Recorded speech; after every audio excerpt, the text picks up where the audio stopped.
For centuries, women have been treated like nothing more than childbearers and property, cast aside after their duties were fulfilled.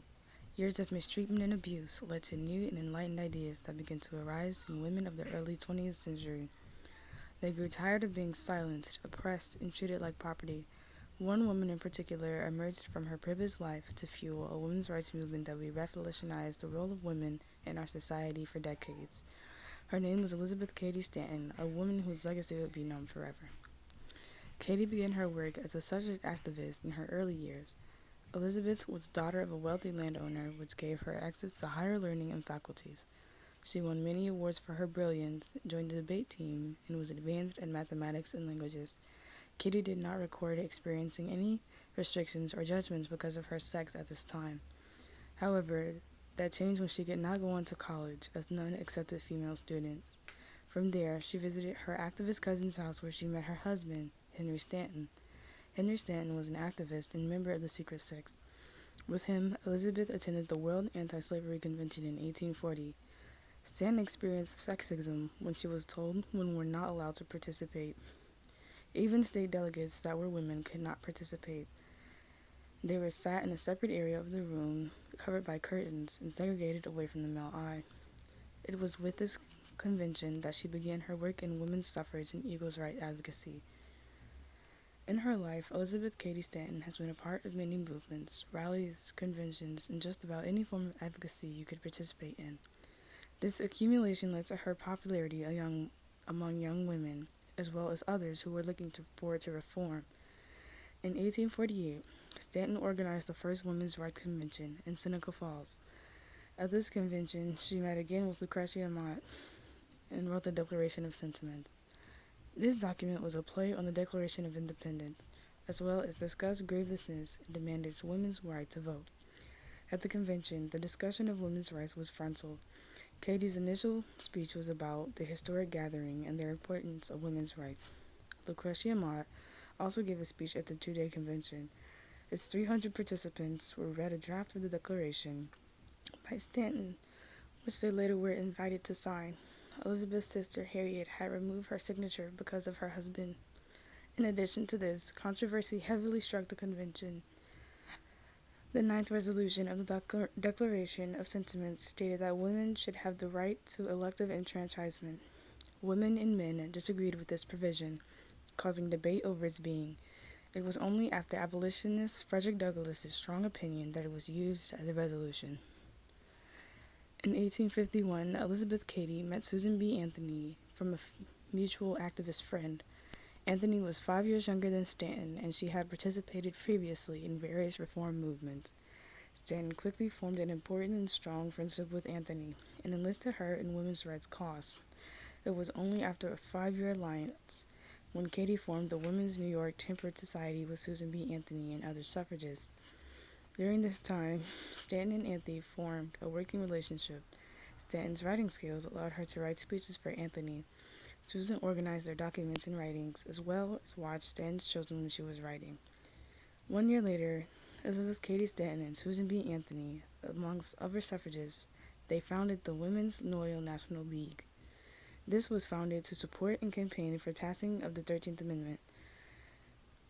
It was historic, as the League posed as the first women's political league in the United States.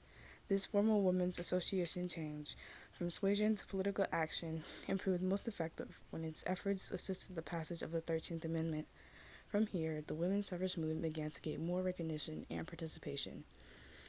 Nearly 14,099 women petitioned for suffrage to the Congress in June of 1866. With the leading of Stanton and Susan B. Anthony, these women presented a petition to Parliament demanding universal suffrage for women. The petition was unsuccessful in court, but proved to be the stepping stone into women's voting campaign. Later that year, Elizabeth Cady Stanton was the first woman to offer herself as an independent candidate for the House of Representatives. She lost to a man, but this loss wasn't in vain. Stanton's original purpose for running was to notify and impress the public of women's rights to run for office, and she did more than accomplish that. Stanton used her literary expertise to edit a suffragist newspaper founded by Lucy Soane called The Weekly Revolution. Elizabeth Cady Stanton, as well as other suffragists, were outraged by the 15th Amendment. It gave African men the right to vote, and its equal protection clause was found out to only apply to males, as if suffragist actions were null. Officially, in Minor v. Happersett, women were not legally allowed to vote. Immediately after this, Cady, Anthony, and others formed the NWSA, National Women's Suffrage Association, to propose a 16th Amendment that not only gave men the right to vote, but gave universal rights to all. Stanton was the leader of the NWSA until they merged into the AWSA, American Women's Suffrage Association, in 1890. This merging was ignited by Stanton's approach to majorly focus the NWSA on women's suffrage instead of other issues. The NWSA declined heavily amidst a bitter rivalry with the NWSA. This rivalry was soon diminished by the hands of Lucy Stone Blackwell, who united the groups based on their similar interests.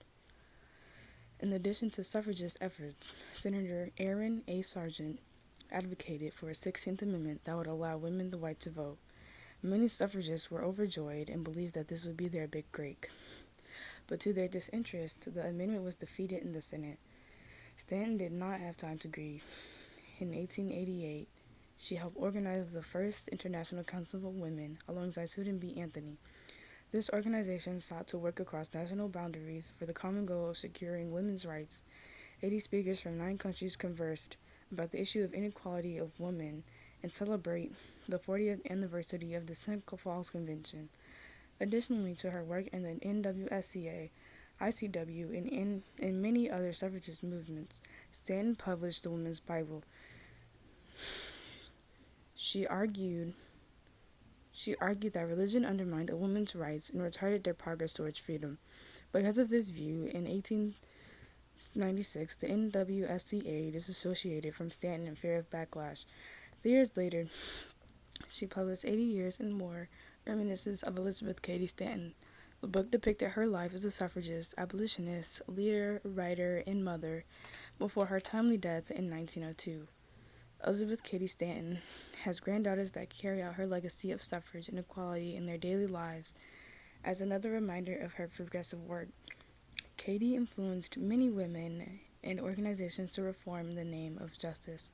Her work is a reflection of her ambition towards full moral equality.